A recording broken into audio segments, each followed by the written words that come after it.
Well, good evening or morning or whenever this finds you. Hello there. Glad to have you with us today. This is our weekly get together on Wednesday as we are doing a Bible study. And this Bible study is called No More Excuses by Dr. Tony Evans. And we are in day 28 of 90, so we got a little ways to go. And the thing about it, we're going to some of the stuff's going to be repetitive because we're talking about some individual characters. And so the first part of this, we talked about Joseph, and in this particular unit that we're in, and we are in this will be our fourth installation into this unit. We're talking about Moses, and we're talking about how God took Moses' life and all the things that happened to him and used it for his glory. And so again, we're glad to have you and hope that this week has found you well. And so let's get right into this. When we last met, we had talked about Moses as a baby. There was a decree out by Pharaoh to kill all the Hebrew children 2 years of age and under. And so Moses, his mother, puts him in a basket and sends him down the river in hopes of.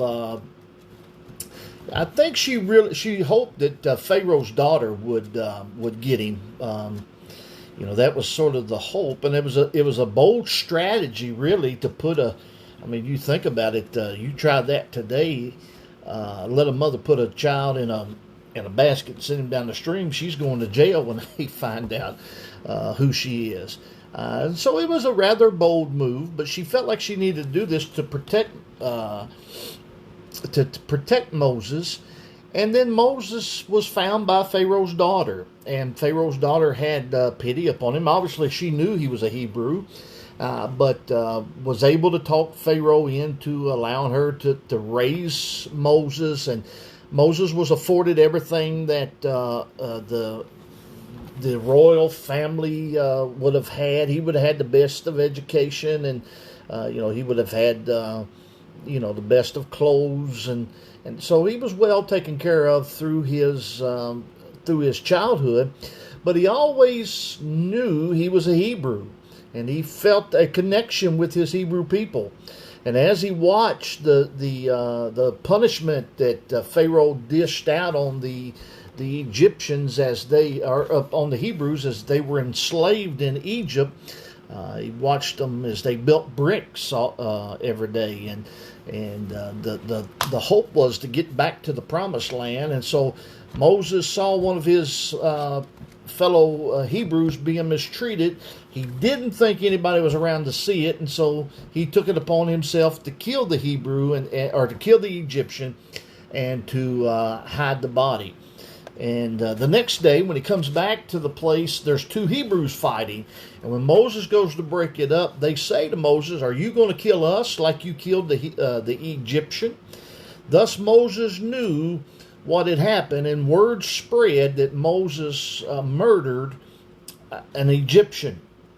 Pharaoh was out looking for him. Even if he had been raised in the household, Moses was in a world of trouble, such that he had to flee. He had to flee out of Egypt, and he went all the way to the land of Midian. And of course, in Exodus 2:15 is where he's fleeing. In Exodus 2, he's fleeing to Midian, and he stays in the desert for about 40 years. God has to put him through some training, some schooling, some learning. Learn how to say things and learn how to act. And I think sometimes God does that with us as well. I know that there are seasons that I have been through that, I look back now and learned that things that I said, the way I preached, say, 20 years ago, is not necessarily how I would do it today. And the things I would talk about 20 years ago is not necessarily how I would do it today. Probably back then, there was nothing off limits. And today I'm a little bit more sensitive about certain things. And so it's training, right? It's learning. It's understanding God's timing. Moses felt that he was just in his cause to kill the Egyptian because of the torture that his people were under. But that's not how God wanted things to go, and so Moses most certainly had to be put on the shelf for a while. And so as we get here to Moses, we've realized that Moses has been rejected by his own people, the Hebrews. He'd been rejected and hunted by the head of his own family, Pharaoh. His world had fallen apart, and no one seemed to want this man. Have you ever been there? Sometimes you just feel that your world's falling apart and everything's gone wrong. And nobody wants you. Nobody wants to listen to you. Nobody wants you around. Moses' issue here is all because he tried to do a good thing to set his people free. Now, understand this. Moses was well-intentioned. He had the right desire. But he didn't understand that you can't do the right thing the wrong way. Now, I want you to listen to what's just said. You can't do the right thing the wrong way. And sometimes we can do the right thing the wrong way. You think about, maybe, you're trying to help ministry, trying to help somebody, and, you think maybe, well, if you just say something in front of everybody and you call them out, and, that's the wrong thing to do. Don't ever call out anybody. You talk private with people if you have issues. But sometimes we call ourselves trying to help people, and we just mess it up. We do it the wrong way. And certainly I've had my share of those, and I'm sure if you would be honest that you've done that too. I think about specifically what came to my mind when I thought about this was there was a time we were trying to help a family, and they were really, really struggling financially. The husband had a health issue come up on him, and I think it was a back issue, and he couldn't work, and so the wife was the only one working, and they were struggling to make ends meet, and we had helped them several times, and each time they were gracious. Well, we happened to see a need, and we decided that we were going to meet this need. There was this church that we're at, what I'm talking about, and so it was a need of tires on a pickup truck, and so we decided we were going to go and we were going to help that need.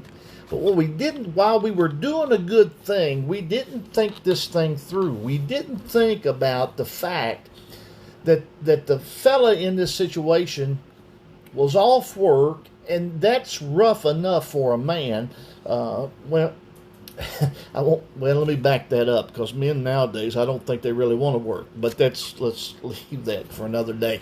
In that generation of guy, it was really hard to deal with the fact that his wife was going to work and he wasn't, and so there was a little bit of this pride issue that had come in here, and I went. They gave me the chore of taking the check to him, and I went and took the check to him that day, and I'll never forget it. Our relationship changed that day, and it never has been the same since. I don't know if he felt like that we were trying to take him on as a charity case, or if we were trying to, whatever, but it was the right thing, but we just didn't think it through, saying, maybe we are not, maybe we've done enough, and we don't want to hurt anybody's feelings, and, things of that nature. And certainly we, I think we hurt his feelings, and certainly I know that he's never been as cordial with me since then. And again, right thing, but probably the wrong time, right? And so you got to understand that sometimes the right thing is, even if it's the right thing to do, sometimes it's not the right time to do it. So you might you might want to just tell somebody something. You want to tell them, look, don't do this or don't do that, and it might be the right thing, but it may not be the right time. They may not be ready to hear what you have to say because it could crush them. Now, 6 months from now or a year from now, if God works on their hearts and He gives you the permission to say something, they may be able to receive it and process it and take it in their life, and it might change their life. But a word that, well, I got a word from the Lord. Be careful with that. You may just be wanting to tell them something, under the disguise of the Lord told me to say it. And just know when to hold them, know when to fold them. And Moses didn't know that. He hadn't learned that. And so he's about to learn this lesson, is that you can do the right thing at the wrong time. And it was, I don't think it's ever the right time to kill somebody, because I don't think that's how God wanted to get His people free. I think He wanted Pharaoh to let them go without bloodshed. Moses took it into his own hands. And so when it comes to God, we need to understand timing is everything. Timing is everything. Not too fast, not too slow. Listen to the voice of God. And that's where we have to make sure we as individuals or believers are. We're listening to, consulting with, and waiting on the timing of God. God will give you directions. God will give you, He'll let you know. And I think that if I could share with you a story about how that works, I would tell you, in regards to my last pastorate at Macedonia. When I was there as interim for almost a year, I never really felt the sense that I needed to be the pastor. But when I went back out on the road to sing, about a month after I left, God began to deal with me, and He began to get things going and begin to get things stirred up. And the first person He dealt with was my wife.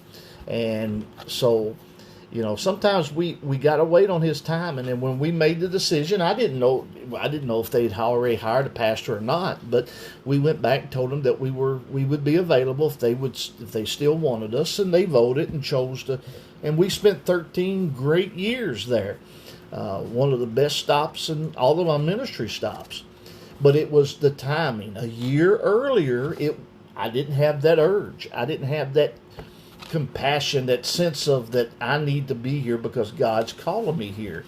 And so in anything you do, as you strive to be the person God calls you to be, make sure that you're listening for His voice and waiting on His timing, because a good deed or a good intention deed could turn into a disaster if you're doing it running into the head of God. Okay, so I think that was one of the things we need to think about with Moses, is just make sure we're doing good things at the right time.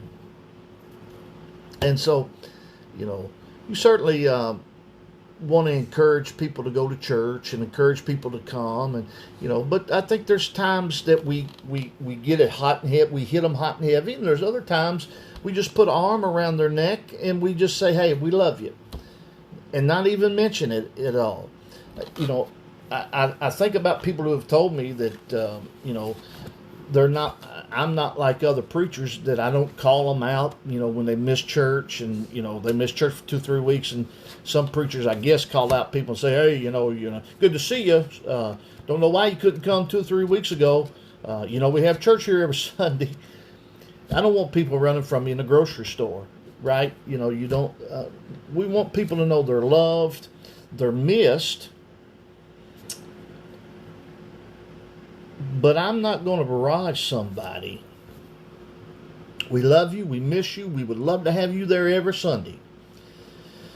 And sometimes there's a time to talk about that, and other times it's, what? That's your choice. It's up to you. Doors are open. So just I keep that in mind when you're trying to do something for the Lord. I might be doing the right thing, but it just may not be the right time. And so that's the idea here with Moses. What did Moses do? He looked and he saw that the Pharaoh was against him. His Hebrew brothers were against him. And he couldn't handle that rejection, so he runs from it. He runs to the backside of the desert. And sometimes that happens to us. We can't handle the criticism, the rejection, and so we just run. We skip out. We head off. Psalms, the 25th chapter, and verses 4 through 5 says, "Make your ways known to me, Lord. Teach me your paths. Guide me in your truth, and teach me, for you are the God of my salvation. I wait for you all day long." Now notice what the psalmist says here. He says, "Make your ways known to me, Lord. Teach me your paths. Guide me in your truth, and teach me that you're the God of my salvation. I wait for you all day long."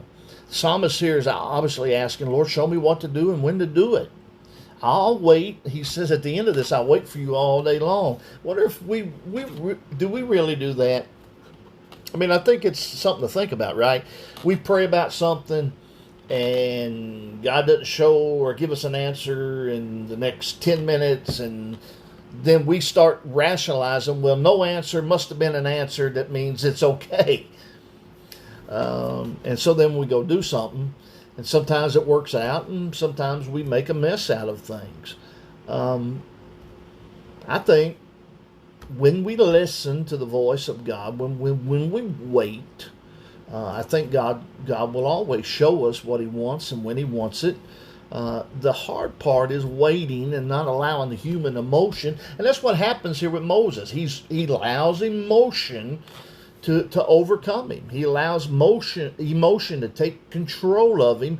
And you will never make a right decision when you're operating from an emotion of anger, or if you're too emotional on something. You're never going to make a right decision. You're going to get, especially when it's anger motivated. Now, you might make a good decision if you're motivated by compassion. That's an emotion. But this was an emotion that he was mad and he was going to do something about it, and it cost him. How many times we blowed off the handle and got upset and blew off and told somebody off, and once those words are out there, you can't get them back. So sometimes we make a mess of it. That's the message of this tonight.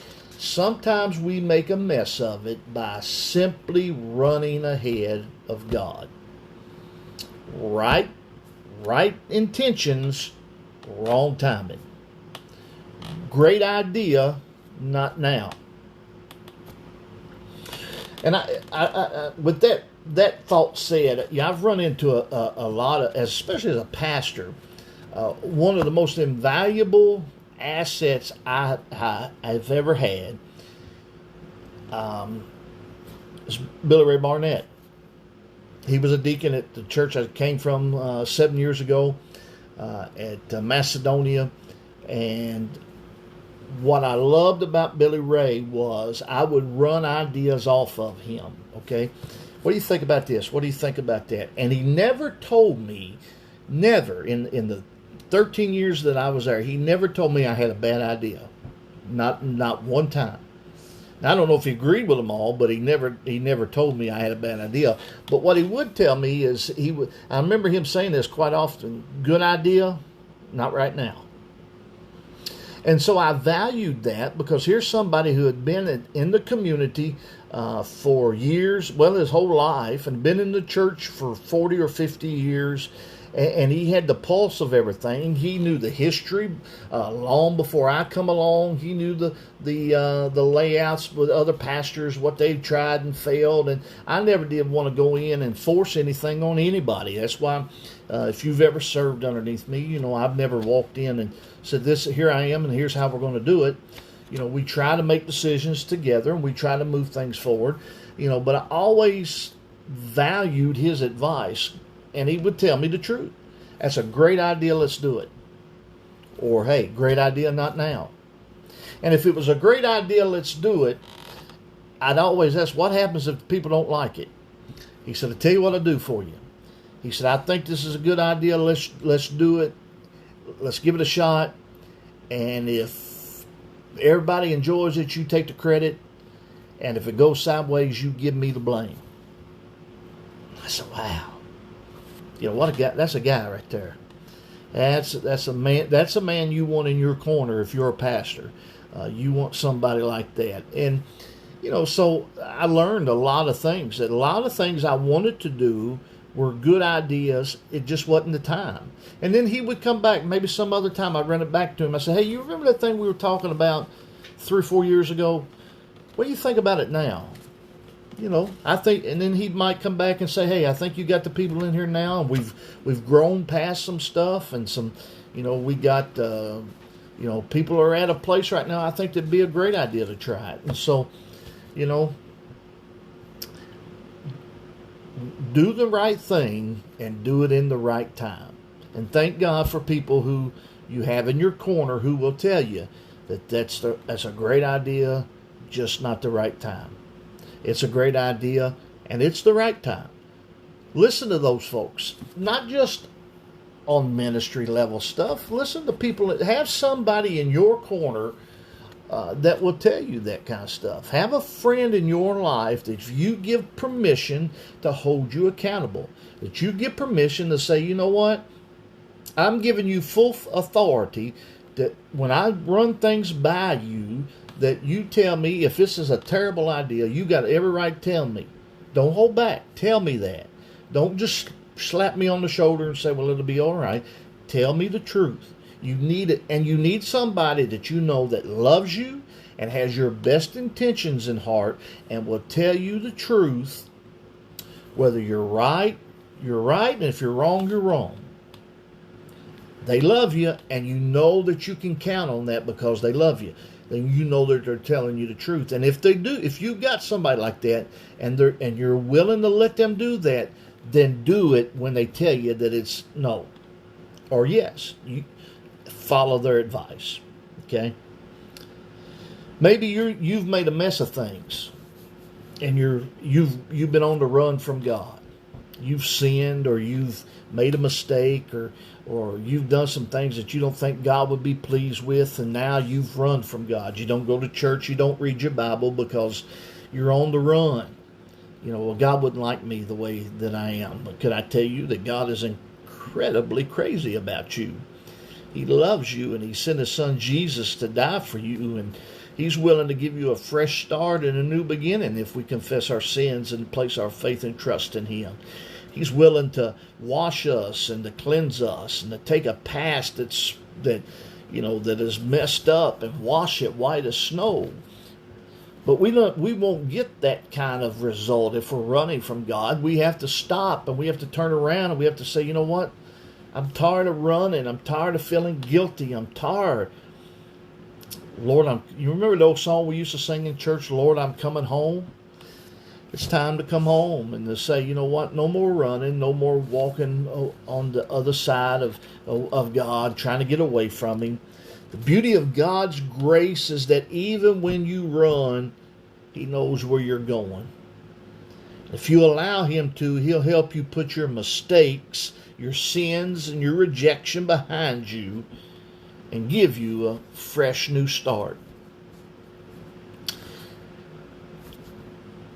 And that's what we're doing at every church I serve. We're not there to beat you up. I'm not there to beat you up. I'm not there to say, look what you done. I'm not there to tell you that you don't have enough faith.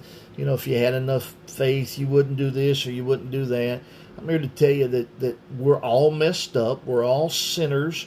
All have sinned and fallen short of the glory of God. We all need forgiveness, and we all need grace.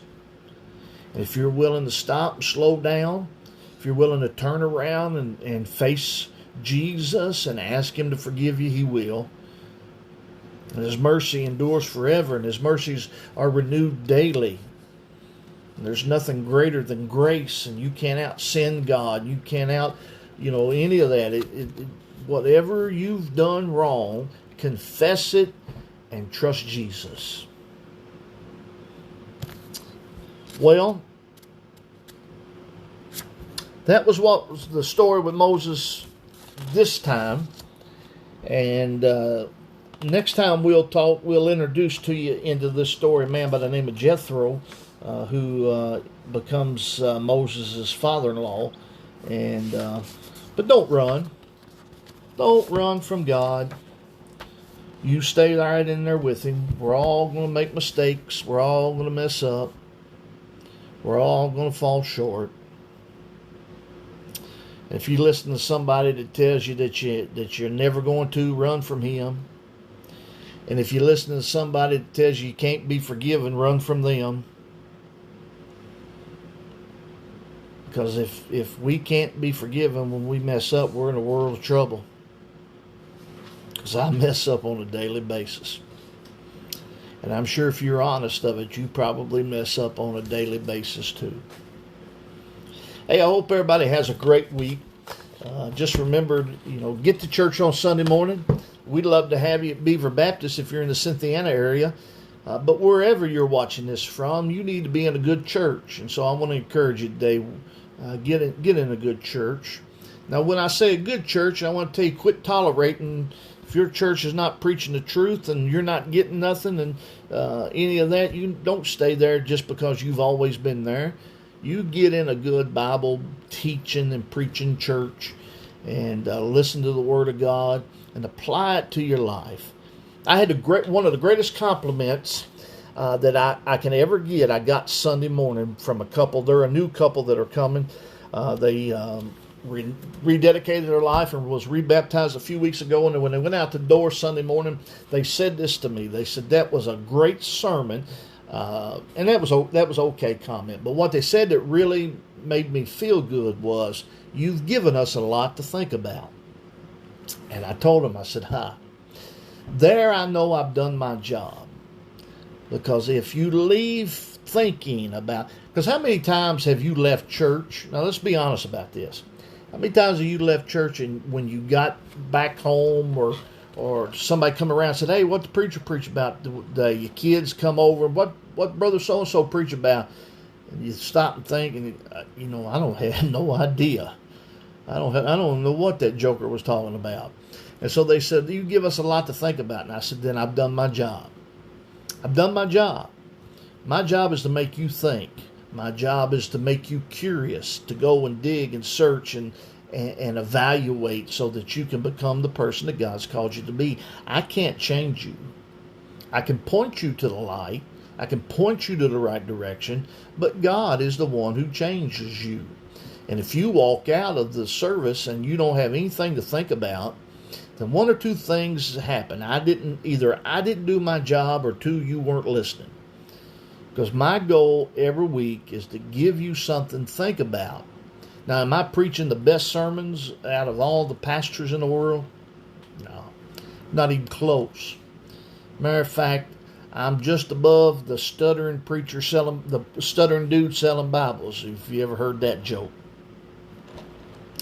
But I am trying to give you something that will change your life, and that's the gospel. And you're not going to get there till you stop and think about some things. And I hope I've challenged you to think some tonight. Quit running and come on home. He's waiting on you. And He'll be glad to see you. And if you'll come back to Him with arms open and a willingness to ask for forgiveness, He'll forgive you. And He'll welcome you home. You think about that. Everybody have a great week. See you later. God bless. Bye-bye.